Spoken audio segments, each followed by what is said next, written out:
Bonjour, à la une des quotidiens paru ce lundi 23 avril 2018, le journal L'Observateur revient sur le récit bouleversant d'un des enfants mutilés du sexe ainsi que les récits poignants des enfants mutilés.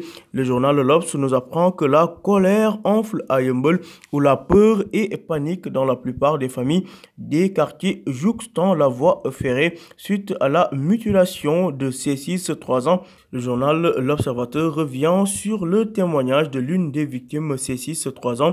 Quand il a posé son couteau sur mon pénis, j'ai crié, je l'ai mordu à la main.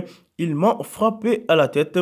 Aobiaï, mère de l'une des victimes, elle précise, si je mets la main sur l'individu qui a mutilé mon enfant, 3 points de suspension.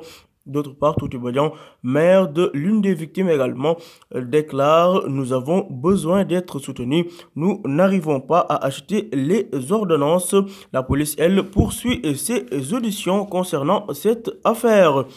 Toujours à la une du journal L'Observateur, après l'annonce de Serigne Mbaye Thiam, polémique sur la suspension de la grève des enseignants. D'autre part, Abdoul Mbaye lui déclare, je cite, « J'ai l'impression d'avoir été piégé » concernant sa déclaration lors des manifestants. L'ancien Premier ministre avait annoncé qu'il y avait mort d'homme. À la une du journal Les Échos, l'affaire des deux garçons au sexe mutilé à Yeumbeul Sud fait la une. La piste d'une pratique mystique se précise, renseigne le journal Les Échos. Une écharpe rouge et une grosse pierre auraient été trouvées sur les lieux du drame.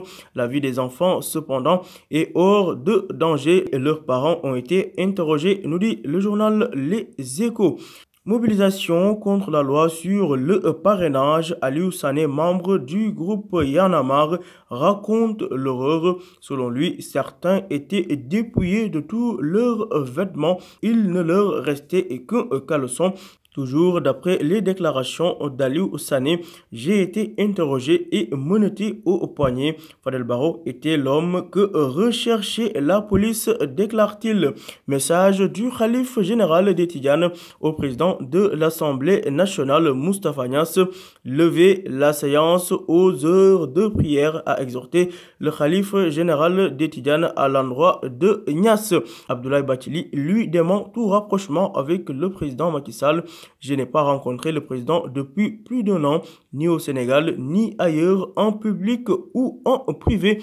Tout cela à lire en détail dans les Échos. À la une du journal L'As, imbroglio autour de la fin de la grève, peut-on lire, suite à la déclaration du ministre de l'Éducation nationale, Serigne Mbaye Thiam, qui a annoncé que 4 syndicats d'enseignants avaient levé le mot d'ordre de grève, propos qui ont été démentis par certains syndicats.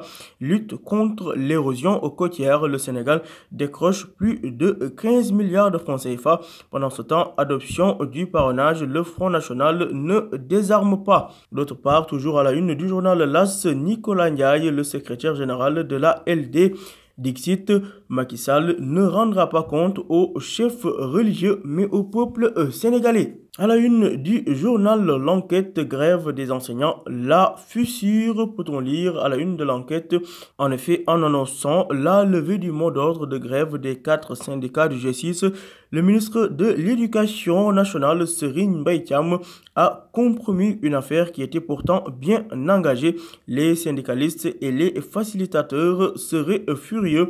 Le CELS SA, l'UDEN et le CNLS FC ont accepter la levée du mot d'ordre alors que le SAEMS et le QSEMS refusent, nous dit le journal Enquête.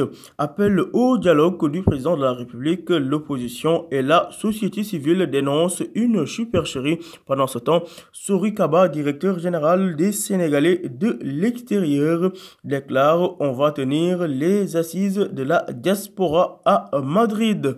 À la une du journal Dakar Times, tout à fait autre sujet, Macky Sall cède Tigo à la France-Afrique, titre nos confrères du journal Dakar Times, qui révèle le tête-à-tête entre Macky et Macron à Kigali ou encore le déjeuner entre Macky, Macron, Xavier Niel à Dakar. Wari aurait refusé de payer 3 milliards de dessous de table.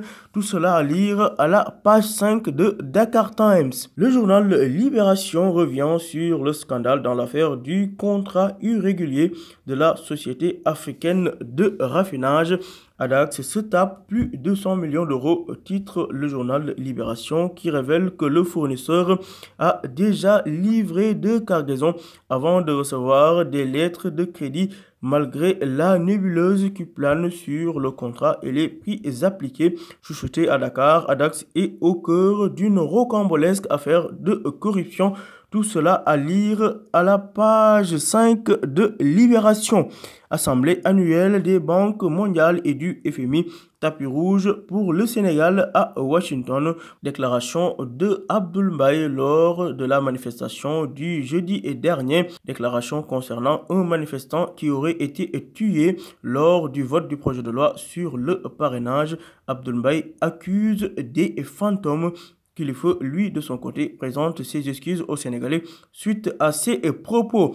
Chantage online après Gadiaga, le juge refuse la liberté à Rampino. À Fertigo, la contre-attaque de Wari à lire à la page 2 du journal Libération. Le journal L'Observateur consacre également sa une du jour à la trajectoire d'un génie longtemps sous-estimé. L'on parle du président Macky Sall.